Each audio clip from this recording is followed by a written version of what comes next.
بسم اللہ الرحمن الرحیم انما ولیکم اللہ ورسولہ والذین آمنوا الذین یقیمون الصلاۃ ویؤتون الزکاۃ وہم راکعون۔ بے شک تمہارا ولی اللہ ہے اور اس کے رسول ہیں، اور وہ جو ایمان لائے اور وہ نماز قائم کرتے ہیں اور وہ زکوٰۃ دیتے ہیں اور وہ رکوع والے ہیں۔ سامعین و ناظرین، پچھلی ویڈیوز میں غیر شیعہ کتب سے یہ ثابت کیا گیا کہ سورہ مائدہ کی آیت 55 کے مطابق مولا علی علیہ الصلوۃ والسلام ولی یعنی سرپرست یعنی حاکم ہیں، اور انشاءاللہ مزید ویڈیوز میں بھی ثابت کرتا رہوں گا۔ اس ویڈیو میں ایک اہم اعتراض کا جواب انہی کی کتب سے دینا ہے جو کہتے ہیں کہ حضرت علی کا نماز میں انگوٹھی خیرات کرنا عمل کثیر یا عمل قلیل کے زمرے میں آتا ہے، اور اس طرح ان کی نماز معاذ اللہ باطل ہو جاتی ہے۔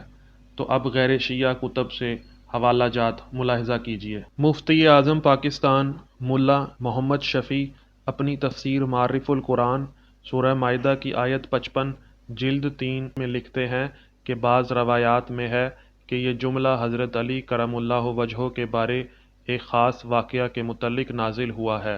وہ یہ کہ ایک روز حضرت علی مرتضیٰ کرم اللہ وجہہ نماز میں مشغول تھے۔ جب آپ رکوع میں گئے تو کسی سائل نے آ کر سوال کیا۔